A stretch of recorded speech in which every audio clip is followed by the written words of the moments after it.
Hello and welcome to Study with Sudhir, your digital classroom. I am T S Sudhir. I hope you students are doing well. We discussed in a previous video what board science students should opt for, particularly if they are aspiring to crack entrance examinations like the IIT JEE or NEET. The link to that particular video is in the description box. Also, if you press on the I icon, which is given right above.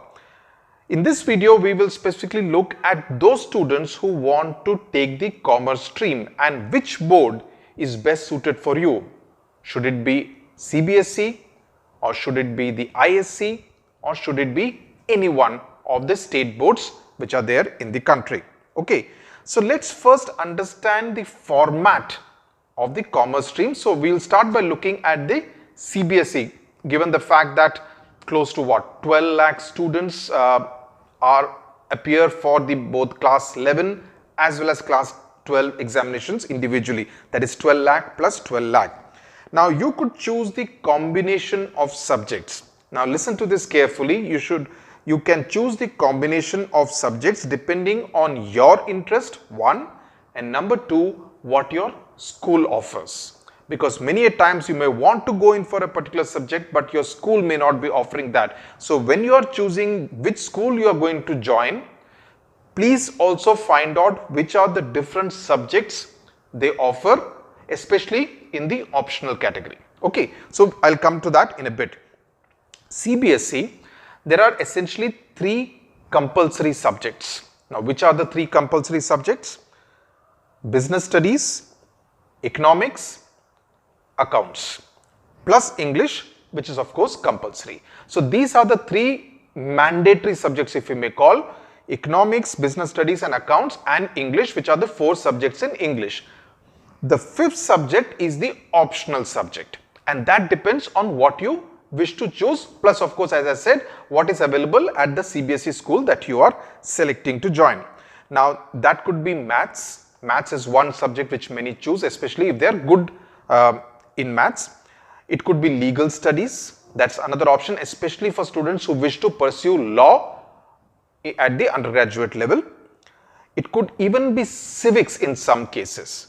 Though it's a bit of a strange combination, civics going with commerce and business studies. But those who generally like to avoid go for civics. But let me also tell you that this is not a very popular option as far as CBSE stream schools are concerned. This is much more prevalent in the state board schools, where they offer the CEC option, that is a commerce, economics and civics option. Okay, we will come to that when we are discussing the state board. Okay. Now let's come to, so we are talking of 5 subjects: English plus those 3 mandatory subjects plus the 1 optional subject, 5 papers. Now let's come to ISC, where there is a little bit of a difference from CBSE. The main difference is that you need to give 6 papers instead of 5. 6 instead of 5, which is essentially 2 papers of English language and English literature. And those of you who are from the ICSE stream are more or less familiar with how the English language and the English literature thing works. Okay, so there will be 2 papers of English plus 4 subjects dealing essentially with your commerce related subjects. Again, economics, commerce and accountancy are compulsory along with the 2 English papers. Now, the 6th subject is optional, which could be maths, which could be business studies, which could be legal studies, which could be computer applications. In very few cases, just like the CBSE does not offer civics as a great option, civics in very few ISC schools it would really be offered. So your choice will also be limited. Of course, it will be your choice of the optional subject, but it will also be limited by what the faculty at your ISC school is and what they are offering. So these are the many optional subjects. There are some more, but these are broadly the main optional subjects which are chosen by the schools as well as the students. Okay, so I hope it is clear, the 5 in CBSE and the 6 in ISC. The third option, of course, is the state board, and it could be any state. It could be Andhra Pradesh, Telangana, Tamil Nadu, West Bengal, Rajasthan, Madhya Pradesh, any state board. Okay, we have already talked about the civics option, which is much more prevalent at the state board level. And let me make this very clear and let me put this caveat. One is not trying to generalize whether all state boards are good, uniformly good, or all state boards are uniformly mediocre or poor. Some state boards will obviously be a little better than the rest, but broadly speaking, the impression one has is that the state board syllabus is not a very exhaustive kind of a syllabus, right?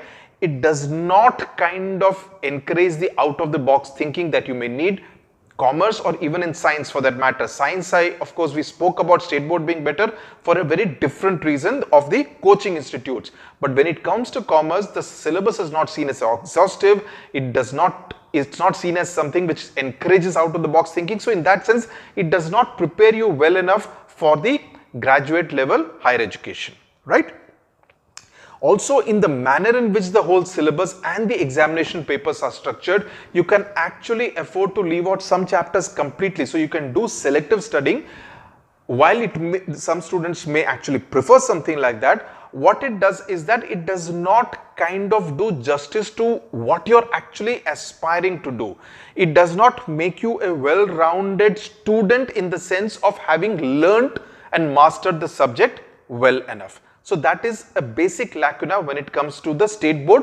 More or less, as I said, there would be some difference in a state board from another state board, but generally this is what has been seen across many state boards. Okay, there is a certain expected set of questions which are asked frequently in the examination. So students generally try to play the safety first kind of approach, learn the thing so that you are sure to get at least a 50 on 100, and then only the more hard-working students go on to do the entire syllabus. So there is almost a very different set of students who actually emerge out of the state board.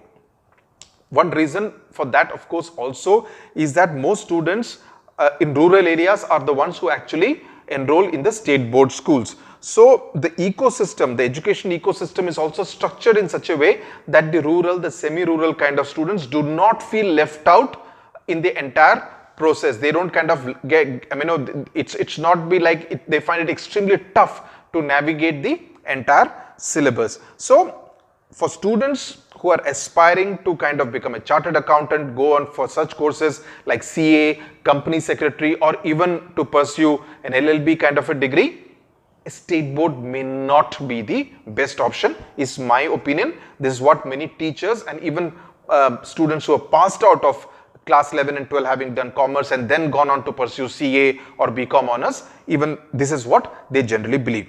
So now let's compare the ISC and the CBSE boards. Okay, now since I have kind of laid out for you what is the essential difference between the three state boards. 4 points I want to make here, and you need to listen to this carefully in order to be able to make an informed decision. Okay, the advantages and the disadvantages, basically doing a SWOT analysis. The syllabus is more or less the same, plus minus a few things here and there, except that ISC is seen to have a little more detail than the CBSE syllabus. Okay, it is seen to have a little more detail, because of which students find the ISC syllabus a little more tough, because there is obviously a little more ground to cover as far as the commerce chapters are concerned. But you could also look at it as glass half full. Okay, and why I tell you is because there is more detail, it makes it easier to understand the concepts, and it's always important, especially in class 11 and 12, that your concepts are very, very clear. Rote learning will not help you in the 11th and 12th class. So be prepared for that. The syllabus is much more exhaustive, and therefore for students who wish to go into commerce streams at the undergraduate level, ISC in that sense prepares you much better. The grounding is more thorough. Okay, that's one. But point number 2, English is seen as a barrier by many students because you need to learn William Shakespeare. Okay, and especially for students who are not from the ICSE stream till class 10, if they go into an ISC school, they may find the English level, the level of English, the standard of English literature in particular, a little more tough than what they have read so far in the CBSE stream. They need to learn The Tempest, and even the levels of poems and stories in ISC is of a higher level than what you find in the CBSE syllabus. That's point number 2. Point number 3, there are 6 papers to tackle in ISC, English plus the 4, compared to CBSE, which has 5 papers, English plus the 4. Okay, so mentally you feel, अरे इसमें थोड़ा कम पढ़ना पड़ता है, that you need to study a little less in CBSE than compared to ISC. So that's a bit of a mental block which many students have. The flip side, the fourth point, and listen to this carefully, is that a higher standard of English helps you with better language skills. And this you will find that students from ISC tend to fare better. Again, you may accuse me of generalizing, but generally that has been the experience that students from ISC are seen to be much better in terms of presentation skills, in interviews, in being able to kind of articulate their points much better with better language skills, better vocabulary skills than those from CBSE schools. So that is something which you need to consider, especially if you are looking to pursue a career where your ability to articulate yourself would be a factor. Please consider this point number 4 very, very carefully. So it's a call you along with your parents need to take. Now, briefly, let me just also explain to you what happens after when you pass class 12. And seek admission. Both CBSE and ISC command equal respect in terms of weightage of marks, and okay, if you got a 90%, you will be seen in a particular way. State board, unfortunately, is almost seen like, ye to easy hoga, they've got it a little more easy, the marking is lenient, the syllabus is a little more easy in that sense. So the weightage given to a state board 90 would be less than the weightage given to a 90 of a CBSE or ISC. Okay, that's when you go to seek admission after you have passed class 12. What are the different options? You could do BCom Honors, you could do BCom General, you could do BCom Computers, or you could do a Bachelor of Business Administration, you could do a Bachelor of Management Studies or International Business. So in that sense, there are a large number of courses which are available to you. Apart from this, you could also opt for what are known as professional courses, like pursue a course to become a chartered accountant or to become a company secretary, which is essentially handling the finance of a particular company.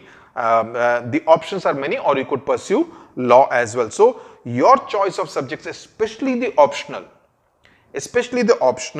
has to depend on what you intend to do post class 12. So you have to have great clarity right now on what your future course of action is going to be post class 12, and depending on that, your 5th subject in the case of CBSE and the 6th subject in the case of ISC has to be decided. Okay, I hope I've cleared at least some of your doubts.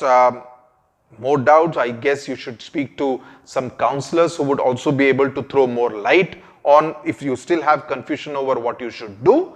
But this is broadly the structure of the 3 boards and what you could possibly do before you take an informed decision, because now it's a matter of your future career. Okay, thank you very much for watching. God bless you.